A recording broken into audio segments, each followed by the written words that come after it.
Different platforms پہ بھی ہم بات کرتے ہیں, آپ بھی کرتی ہیں سر, آپ بھی کرتے ہیں, کیونکہ ایک بات ہے. لیکن ینگ لوگوں میں ہم وہ جوش اور ولولہ کیوں نہیں دیکھتے جو ہمیں دیکھنا چاہیے؟ What is the reason? آپ کا اتنا بچوں کے ساتھ کمیونیکیشن ہوتا ہے میڈم, آپ کو کیا لگتا ہے؟ اصل میں میڈم یہ دیکھیں کہ بچوں میں اویئرنیس تب بھی آئے گی نا جب وہ چیز پرموٹ ہوگی, ٹھیک ہے نا. فار ایگزامپل اگر آج کرکٹ میں بچوں کا بہت زیادہ انٹرسٹ ہے, ہم ایک گیم کو ہی لیتے ہیں, ویسے تو ہمارا جو نیشنل گیم ہے ہاکی ہے, پر اگر آپ کرکٹ کو لیں تو ہر طرف ہر ایک اس میں جانا چاہتا ہے, کیونکہ اس کے لیے اس کو بہت زیادہ پرموٹ کیا جا رہا ہے. اسی طرح کشمیر کے حوالے سے بچوں میں اویئرنیس تب بھی آئے گی جب میرا جہاں تک خیال ہے کہ ہر یونیورسٹی میں, ہر کالج میں کشمیر کے حوالے سے, کشمیریات کے سبجیکٹ کے حوالے سے اگر کام کیا جائے, اس سبجیکٹ کو پروموٹ کیا جائے. بیسیکلی تو آپ ایک تعلیم کے ذریعے بچوں میں اویئرنیس لائیں گے نا, ایک ادارے میں آپ بچوں کو ایجوکیٹ کریں گے تو بچوں کو اس چیز کے بارے میں نو ہاؤ ہوگی نا. بالکل. تو دوسرا پاکستان کے اگر یہ ہم یوم یکجہتی کشمیر کے حوالے سے بات کرتے ہیں, 5 فروری کو یوم یکجہتی مناتے ہیں, تو پاکستان کے ساتھ اور کشمیر اور پاکستان کا یوم یکجہتی, تو آپ یہ دیکھیں کہ اللہ نے قدرتی طور پہ اس کو ایک یکجہتی کا عنصر اس میں پیدا کیا ہوا. وہ کس طرح کہ اگر آپ دیکھیں کشمیر کے ساتھ پاکستان کے تقریباً 11 سے 12 راستے ملتے ہیں. کشمیر کے پانیوں کا جو رخ ہے قدرتی طور پہ پاکستان کی طرف ہے. جتنے بھی دریا ہیں, اگر آپ جغرافیہ میں ہم پڑھاتے ہیں تو چھوٹے بڑے کشمیر کے تقریباً 45 ریورز ہیں, بالکل, جن کا رخ سب مل کے جب 5 دریاؤں میں ملتے ہیں تو پاکستان کی طرف آتے ہیں. اسی طرح پھر آپ ریلیجن میں آ جائیں تو اسلام جو ہے بیسکلی جو کہتے ہیں پاکستان کا مطلب کیا, لا الہ الا اللہ محمد رسول. تو یہ بھی ایک وہ ہے. تو یہ یکجہتی کا تو سلسلہ ایک اللہ کی طرف سے ہی ہے. پر دیکھیں بات یہ کہ ہم لوگ آئی تھنک یہ ریئلائز ہی نہیں کرتے ہیں کہ وہاں پہ سرکمسٹانسز اور سچویشن ہیں کیا. تھوڑا سا سر اس پہ بھی بات کریں, کیونکہ دیکھیں آپ لوگوں کے لیے تو یہ آنکھوں دیکھی, لٹرلی کانوں سنی, یہ تو کیونکہ دیکھیں ہمیں ویژولز تو آتے ہی نہیں ہیں نا. اگر وہاں کروڑ زیادتیاں ہو رہی ہیں تو شاید کوئی اکا دکا غلطی سے کوئی چیز ہمارے تک پہنچ جاتی ہے. وہاں پہ تو اس لیول کا میڈیا بلیک آؤٹ ہے کہ nobody knows what's happening. It's like ایک بلیک ہول ہے اور ہمیں نہیں پتا کہ وہاں کیا ہو. اب وہی دیکھیں نا کہ آنکھ اوجھل اور پہاڑ اوجھل, جب چیزیں نظروں سے اوجھل ہیں تو وہ کیسے اثر کیسے کریں گی. ہم تو وہی ہے نا جو دیکھیں گے وہی جو چیز نظر آتی ہے وہی اثر رکھتی ہے. ویسے آپ جتنے مرضی لیکچر ڈیلیور کر دیں جی تو وہ ایک حد تک ہی ہوگا, پر وہی جب اصل میں وہ چیزیں آپ تک پہنچنے نہیں دیتے. تو وہ کیا ہیں چیزیں سر؟ دیکھیں جو ہم بات کرتے ہیں نا 5 اگست 2019 کے حوالے سے, کہ جو بھارتی جو پریزیڈنٹ تھے انہوں نے جو کانسٹیٹیوشن آرڈر 272 جب جاری کیا, اور اس کے جاری کرنے کے بعد جو 2 آرٹیکلز تھے انڈین کانسٹیٹیوشن کے, ٹھیک ہے, 35A اور 370, ان کو ایبروگیٹ کیا گیا غیر آئینی طریقے سے. بالکل صحیح کہہ رہے ہیں آپ سر. اب ان کی ایبروگیشن کے بعد جیسے کہ آپ نے بات کی کہ وہ چیزیں سامنے کیوں نہیں آ رہی, ان کی ایبروگیشن کے بعد جو وہاں پر مسائل شروع ہوئے, آئینی بحران جو وہاں پیدا ہوا, کشمیریوں سے ان کی شناخت چھین لی گئی, ان کا جھنڈا لے لیا گیا, ان کا آئین ختم کر دیا گیا, ان کی خود مختاری کو بالکل ختم کر دیا گیا, اسمبلی ان کی ختم ہو گئی, ٹھیک ہے جی. پھر روزگار کے جو مواقع ہیں وہ ان سے لے لیے گئے. پھر جو سب سے بڑا ان کو ایک پروٹیکشن تھی 1927 کا جو لا تھا ڈومیسائل کا, اس کو ایبروگیٹ کر کے وہاں پر 335 ہے. اچھا, بیسیکلی یہ 1927 میں ہری سنگھ نے یہ سٹیپ لیا تھا ڈومیسائل کا, کہ کوئی بھی غیر کشمیری کشمیر کے اندر آ کر اپنی زمین نہیں خرید سکتا. ٹھیک ہے. تو بعد میں اس کو 35A کے ذریعے پروٹیکٹ کیا گیا. ٹھیک ہے. اب بھارتی جو پریزیڈنٹ تھے انہوں نے اس کو بھی ایبروگیٹ کیا, اور اس کے بعد یہ ہوا کہ وہ جو ایک پروٹیکشن تھی وہ ختم ہو گئی. ٹھیک ہے. اب یعنی کہ وہاں پر انہوں نے باقاعدہ ایک قانون بنا دیا ہے کہ اس میں جو بچے جو بھارتی بچے ہیں جو کشمیر کے اندر پڑھ رہے ہیں وہ ڈومیسائل لے سکتے ہیں. اس طرح جو وہاں جو فوج مقیم ہے یا جنہوں نے وہاں پہ سرو کیا ہے ایز اے فوجی، وہ وہاں پر ڈومیسائل لے سکتے ہیں۔ پھر اس کے علاوہ جو روزمرہ کی بنیاد پہ وہ جو لوگوں کو لا رہے ہیں وہاں پر ڈومیسائل جاری کر رہے ہیں، کوئی راؤنڈ اباؤٹ 45 لاکھ سے زیادہ ڈومیسائل انہوں نے جاری کیے ہیں، ٹھیک ہے جی۔ پھر اس کے علاوہ جو امرناتھ یاترا کے نام پہ انہوں نے باقاعدہ ایک ان کو میگا پیکیج دیا ہے کہ وہ فری فوڈ دے رہے ہیں وہاں کے انڈینس کو، وہاں لا رہے ہیں ٹرین کے ذریعے، اور بیسکلی ہندو کمیونٹی کو لے کے آ رہے ہیں، نان ظاہر مسلم بات ہے کمیونٹی جو کو، امرناتھ یاترا کے لیے آئے گا وہ ہندو ہے نا، نہیں بٹ اس مائی نے آ پوائنٹ کے از وہاں کہ وہ پر کرنا ہے۔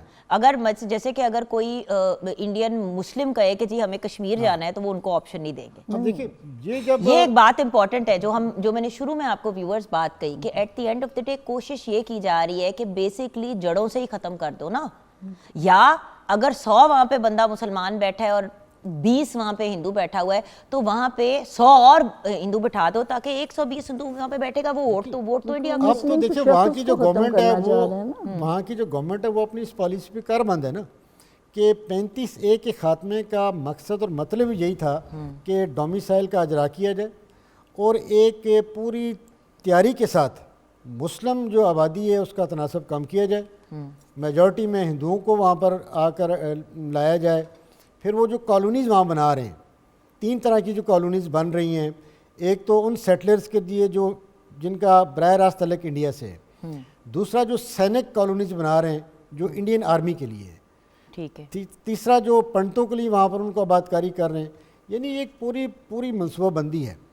اب ان ساری ہول کیمپین جی ہاں کے زیرو پہ لے آئیں جی، اور اس ساری صورتحال کو جب سپریم کورٹ میں وہاں چیلنج کیا گیا، مختلف اپیلیں اس کے حوالے سے دائر ہوئیں، اور ہم سب نے دیکھا کہ 11 سپٹمبر 2023 کو جو بھارتی سپریم کورٹ کے 5 رکنی بینچ کا جو ڈیسیژن آیا ہے جو 352 پیجز پر محیط ہے، جس میں جو 2 جسٹس تھے، جسٹس کھنہ اور دوسرا ایک اور جسٹس ہے، انہوں نے ایڈیشنل نوٹس دیے ہیں اپنے، اور اس ڈیسیژن کے بعد ہم جو کشمیری جو ایکسپیکٹ کر رہے تھے کہ ایک متعصبانہ ڈیسیژن آنا ہے، کیونکہ ظاہر بات ہے جس طرح ماضی میں اگر ہم دیکھیں جو بھارتی سپریم کورٹ ہے اس نے جس طرح ماضی میں جو ڈیسیژن کیے ہیں، مثال کے طور پر ہم بات کرتے ہیں افضل گرو کے حوالے سے کہ جس کو 9 فروری کو انہوں نے سزائے موت دی، اور سپریم کورٹ نے یہ کہا جی کہ اس کے خلاف ہمیں کوئی الزام ملا نہیں ہے، لیکن چونکہ عوامی پریشر تھا تو اس لیے عوامی رد عمل کو دیکھتے ہوئے ہم نے اس کو سزائے موت دی ہے۔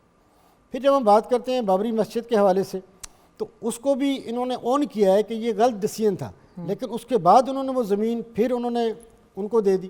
تو کشمیری کسی بھی طرح ایکسپیکٹ نہیں کر رہا تھا کہ انڈین سپریم کورٹ سے ہمیں کوئی اچھا ڈیسیژن ملے گا، اور انہوں نے جو 5 رکنی بینچ ہے انہوں نے اس انڈین پریزیڈنٹ کے غیر آئینی اقدام کو آئینی قرار دے دیا ہے، ٹھیک ہے، لیکن کشمیری پر امید ہے اور وہ ابھی تک اس ڈیسیژن کو کسی بھی طرح قبول کرنے کے لیے تیار نہیں ہے۔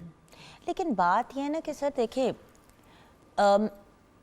جو معاملات اور واقعات وہاں پہ کریٹ کیے جا رہے ہیں، اب جیسے کہ ایک پوری جنریشن ہے of Kashmiri young Kashmiri boys and girls جو پڑھے ہی نہیں ہیں، جو کبھی اسکول ہی نہیں گئے بیکاز اپرچونٹی نہیں تھی جانے کی۔ بہت سے ماں باپ جو بھیج بھی سکتے تھے اسکول وہ ڈر کے مارے نہیں بھیج رہے تھے کہ ہمارے بیٹے کو نہ اٹھا کے لے جائیں، میری بیٹی کو نہ اٹھا کے لے جائیں، کوئی زیادتی نہ اس کے ساتھ ہو جائے۔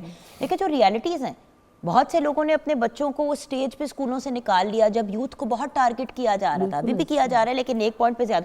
تو ایک پوری جنریشن ہے آف ینگ پیپل جو پڑھے لکھے نہیں ہیں، جن کا کوئی دنیا کا ایکسپوجر نہیں ہے، جو ایک ملک میں رہتے ہوئے مطلب پنجروں میں بند ہیں آلموسٹ، کرفیو اپنی جگہ لگے۔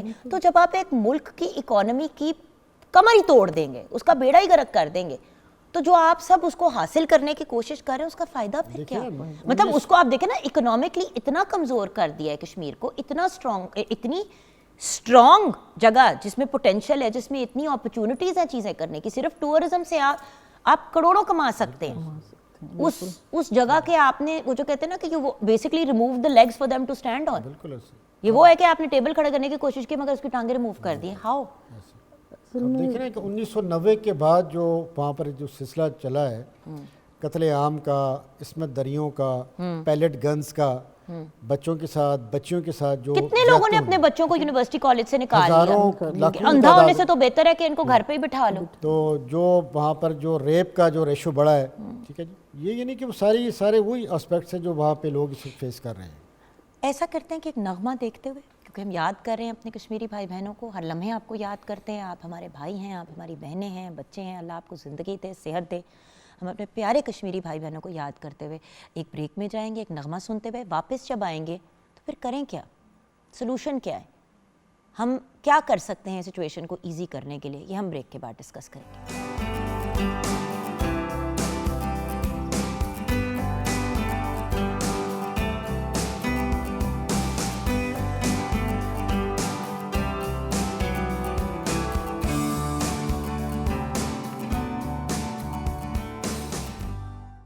Welcome back from the break viewers.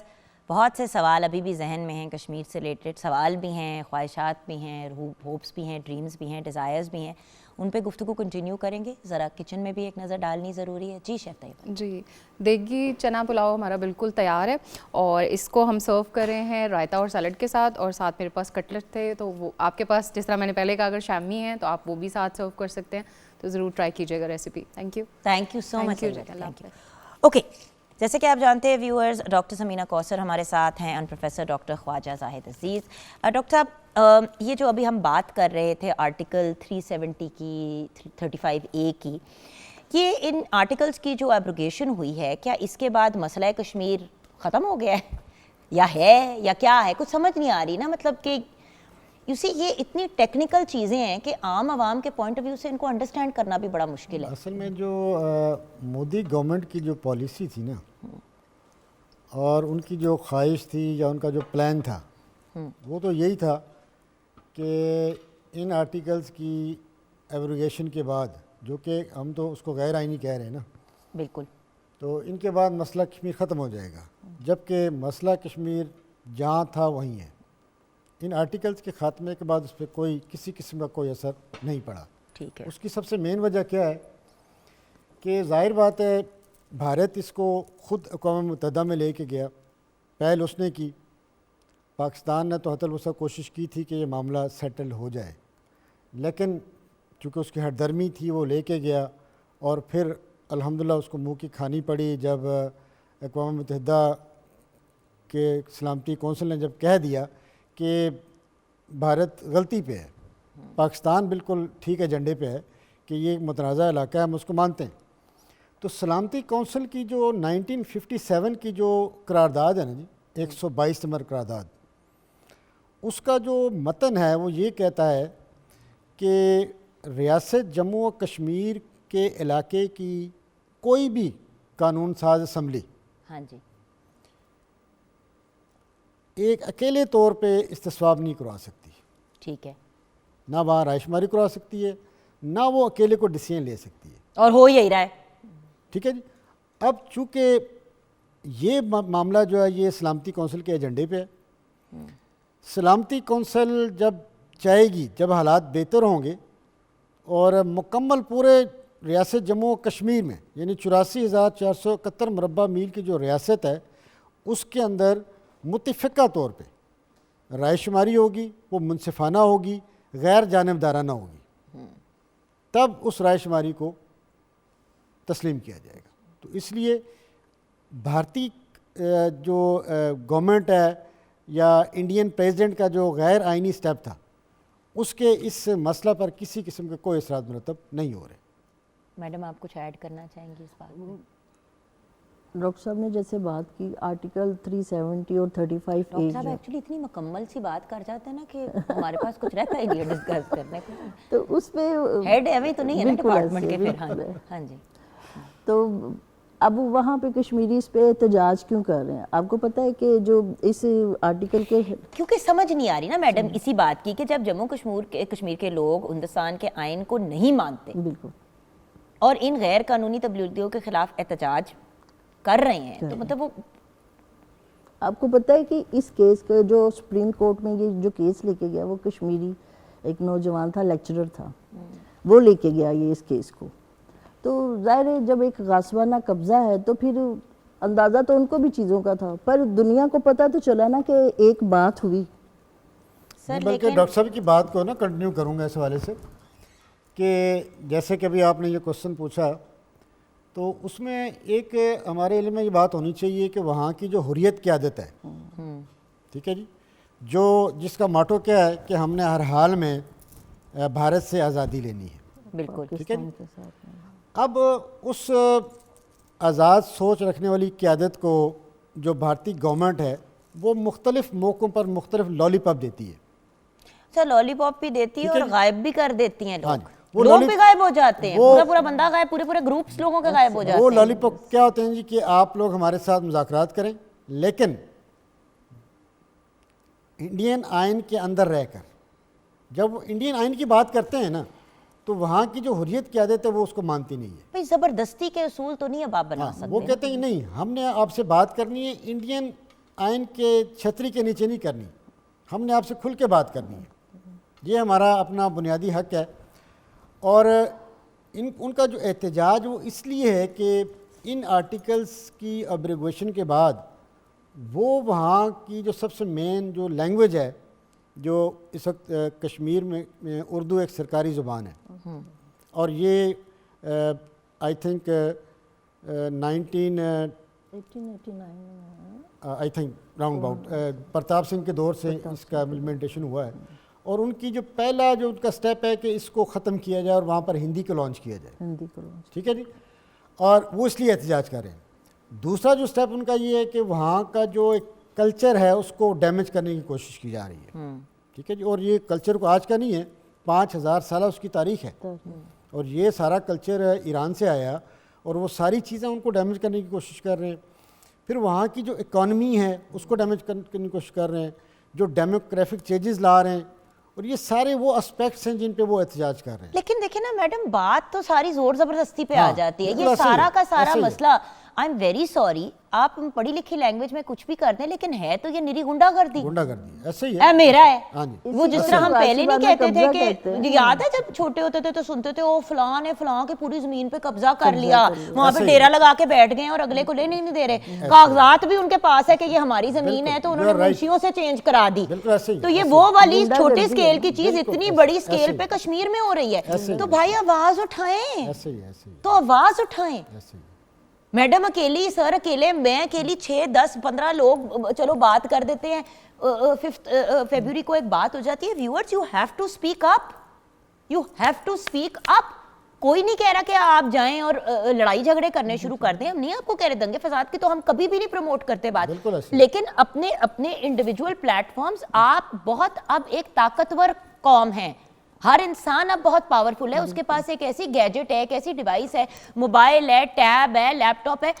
بات تو کریں، نوٹس میں تو لے کے آئیں. اگر ہمارے کشمیری بھائی بہن نوٹس میں نہیں لے کے آ سکتے تو میڈم ہم تو لا سکتے ہیں. آپ تو آنکھوں سے دیکھ چکی ہیں یہ واقعات، آپ تو گئی ہیں. ڈاکٹر صاحب کا وزٹ ہوا ہے باقاعدہ. میڈم شہادتیں ہیں ہماری فیملی میں. I am so sorry madam. وہی چیز ہے نا، آپ لوگ تو دیکھ چکے ہیں، اور بچیوں کے ساتھ جو یہ کر رہے ہیں وہاں پہ.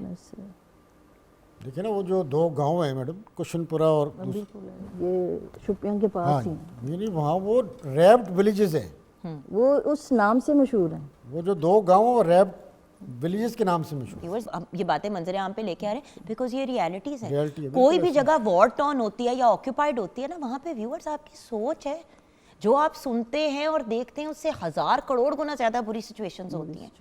اور بات یہ کہ اگین ان چیزوں کو بار بار جب ہائی لائٹ کرتے ہیں تو کہیں نہ کہیں کسی نہ کسی کو ہوش آتی ہے اور کہتے ہیں ہاں یار یہ تو بڑی دیر سے مسئلہ چل رہا ہے. پوری دنیا کو پتہ ہونا چاہیے کہ کشمیر کا ایشو 1 سال 2 سال 4 سال 5 سال 1 ڈیکیڈز کا مسئلہ چلتا آ رہا ہے. ہم 100 سال کے قریب پہنچنے جا رہے ہیں اس مسئلے کے. ایسا ہی ہے. 76 ایئرس ہو گئے ہیں. 76 years, we are closer to 100 than we are to 50. ایسے ہی ایسے. So it is a very very long آپ کی time. بات کو تھوڑا بڑھا رہی ہوں. یہ کچھ دن پہلے نا، 1-2 دن پہلے، یہ یوم کشمیر کے حوالے سے زرکا فلم کا چل رہا تھا کلپ ٹی وی پہ نا. تو یہی وہ انڈین آرمی تھی، وہ گانا گا رہی، ظلم سہ کے بھی، وہ کچھ اس طرح کا تھا. تو میں نے کہا آج بھی وہی صورتحال ہے, اس میں کوئی چینج نہیں ہے, وہ ظلم ہے, آرمی ہے. یہی ہے کہ تھوڑے سے لباس چینج ہو گئے, چہرے چینج ہو گئے, پر چیزیں ویسے ہی کنٹینیو ہیں. دیکھیں اگر اور دیکھیں نا سر, ہم ایک زمانے میں اپنی موویز, اپنے میڈیا میں بھی اس چیز کو ہائی لائٹ کرتے تھے. مجھے گلہ ہے اپنے سارے میڈیا کے بھائی بہنوں سے اس بات پہ کہ بھئی ہر چیز پہ ہم جب آواز اٹھاتے ہیں تو یہ تو مطلب دیکھیں ہمیشہ یہ بات کہی گئی ہے کہ پہلے اپنوں کا, اپنے گھر والوں کا, اپنے ارد گرد والوں کا خیال رکھے, پھر دوسروں کا رکھے. دوسروں کا بھی رکھنا ہے, بڑا ضروری ہے, being a citizen of the world, لیکن آپ کے نیبرز ہیں, آپ کے ہمسائے ہیں, آپ کی فیملی ہے, یہ you have to give them the regard that they deserve. دیکھیں نا, میرے والد صاحب کو زرکا فلم بڑی پسند تھی, ریاض شاہ صاحب کی تھی. کہتے اس میں اس فلم کو دیکھ کے نا ہمیں کشمیر یاد آتا ہے, اتنا اچھا انہوں نے اس کو ڈپکٹ یاد آتا ہے, لیکن جا کے نہیں ہم دیکھ سکتے. نہیں جا سکتے نا, کیسے جائیں؟ اب دیکھیں نا, بھارت نے جس طرح G20 کانفرنسز کرا کر دنیا کو یہ پیغام دینے کی کوشش کی جی کہ یہاں حالات نارمل ہیں, لوگ بڑے خوش ہیں. اگر یہی صورتحال ہے تو پھر اس نے ابھی تک اپنی جو 9 لاکھ فوج ویلی کے اندر بٹھائی ہے, ایک بندے کی بھی اس نے کمی نہیں کی. بھئی آپ ہمیں ایٹ لیسٹ میڈیا کی تو اوپن دے دیں نا مارجن. ہے ہی نہیں ہے وہاں پہ, اپروچ ہی نہیں ہے. ہاں آپ نے بلیک آؤٹ کیا ہے ٹوٹل. یہ ہیومن رائٹس, آپ کی فری اسپیچ, آپ کی رائٹ ٹو لیو, کون سی چیز ہے جو وائلیٹ نہیں ہو رہی؟ پھر آپ دیکھیں ہیومن رائٹس کے پوائنٹ آف ویو سے, اینیمل رائٹس کے پوائنٹ آف ویو سے دیکھیں, نیچر کے رائٹس کو دیکھیں, جانوروں کا کیا حال ہے, انسان کا اتنا برا حال ہے تو جانوروں کا کیا کر رہے ہیں. جو ان کے اپنے بھارت نواز جو ان کی تنظیمیں تھیں, میں محبوبہ مفتی کی بات کر رہا ہوں, میں فاروق عمر عبداللہ کی بات کر رہا ہوں میں, یعنی وہ لوگ بھی اب اس چیز پہ آ گئے ہیں کہ ہمیں اب ان سے جان چھڑانی چاہیے. So then what to do? Madam آپ کیا کہیں گی؟ Being a Kashmiri yourself, you are both Kashmiris, آپ دونوں کا. ابھی پہلے بھی آپ نے بات کی کہ کیا ہونا چاہیے کہ لوگ اس سے اویئر ہوں, جو ہماری ینگ جنریشن ہے وہ بھی اس سے اویئر ہو کہ کشمیر کے لیے کیا بات کریں. تو بات وہی ہے, جب تک پلیٹ فارمز نہیں ہوں گے. بھئی میڈم بات کیا کریں, کیا کریں تو اس امپورٹنٹ کرے تو. پنجاب یونیورسٹی کے اندر ڈپارٹمنٹ بنایا ہوا ہے کشمیر اسٹڈیز, یعنی یہ پورے پاکستان کے اندر ایک منفرد ڈپارٹمنٹ ہے جو کشمیر کے حوالے سے مکمل ریسرچ کروا رہا ہے. ٹھیک ہے جی, یعنی P H D M Phil level پہ الحمدللہ ہماری اس وقت ریسرچ ہے, اور جتنے اہم موضوعات ہیں, اور اس میں الحمدللہ جو ہمارے وائس چانسلر ہیں وہ اس کی مکمل سپروین کر رہے ہیں. اور انہوں نے پچھلے عرصے میں ایک ہماری میٹنگ ہوئی 5 جنوری کو بڑے لیول پہ, جس میں 157 جامعات کے وائس چانسلر انہوں نے بلائے ہوئے تھے, ٹھیک ہے, چیئرمین ایچ ای سی نے. تو اس میں یہی طے ہوا کہ تمام جامعات کے اندر یعنی کشمیر کے حوالے سے کوئی نہ کوئی ایکٹیویٹی ہونی چاہیے. بالکل. اس ایکٹیویٹی کا مقصد اور مطلب یہ ہونا چاہیے کہ بچہ کم از کم اویئر ہو, جو بھارتی پروپیگنڈا ہے اس کو نگیٹ کرنے کے لیے سوشل میڈیا کا استعمال کرے, وہ اخبارات میں لکھے, رسائل جرائد میں لکھے, تاکہ پوری بین الاقوامی دنیا تک یہ بات پہنچے کہ پاکستان الحمدللہ اپنے سٹانس پہ مکمل کھڑا ہے. اور اس کا یہی حال ہے ہمارے پاس کہ ہم نے اپنی جنریشن کو تیار کرنا ہے. اور ایک بات بتاؤں ویورز, جنریشن کو گائیڈنس دینا ہمارا کام ہے. حمزہ کو پتہ ہونا چاہیے کہ کشمیر میں کیا ہو رہا ہے, 17 سال کا ہے. حسن 7 سال کے ہیں, اور 2-3 سال میں نے اس کے ساتھ بھی بیٹھ کے یہ ٹاک کرنی ہے. اس کو پتہ ہونا چاہیے, اس کو بتانا میرا فرض ہے ایک ماں ہونے کے ناطے. اینڈ آف کورس اگر اس کے سوال ہیں ان کا جواب دوں, اگر سوالوں کے جواب نہیں ہیں تو ریسرچ کروں اور ان کو بتاؤں, اور اگر میں نہیں بتا سکتی تو کسی ایسے بندے کے پاس اس کو ہم بھیجیں. دیکھیں ہم نے اپنے بچوں کو قرآن پاک سکھانا ہوتا ہے, ہم لوگ خود سکھاتے ہیں, لیکن اگر ہمارا جیسے کہ مجھے صحیح طرح عربی نہیں پڑھنی آتی, میں ہمیشہ قاری صاحب کے ساتھ بیٹھ کے ہی پڑھتی ہوں, تو بچوں کے لیے ہم نے قاری صاحب لگائے جو ٹرانسلیشن کے ساتھ بچوں کو سکھاتے ہیں, رائٹ, تاکہ وہ انڈرسٹینڈ کر سکے. اسی طرح بیٹے, اسی طرح اپنے بچوں کو, اپنے نیسز کو, نیفیوز کو بتائیں. These are important things for them to know. Generation to generation جب تک یہ گفتگو چلتی رہے گی تب تک کچھ ہو سکتا ہے. جس دن یہ گفتگو ختم ہو گئی نا ویورز, پھر سب کچھ ختم ہو گیا. میڈم آپ کیا کہیں گی؟ ینگ جنریشن کے حوالے سے اس میں تھوڑا سا ادب کی طرف آ جاتے ہیں. میں ایک جسے کہیں کہ شاعر کے انداز میں جو ایک پیغام دینا چاہوں گی نوجوان نسل کے لیے. آپ اتنا خوبصورت لکھتی ہیں تو ہمارے لیے آنر ہوگا میڈم. مثلا وہ موٹیویٹ کرنے کے لیے کہ سنار چھک س الاؤ چھک س یاونک جلاؤ چھک ماں روز ابر تل سٹت ماں روز ابر تل کھٹت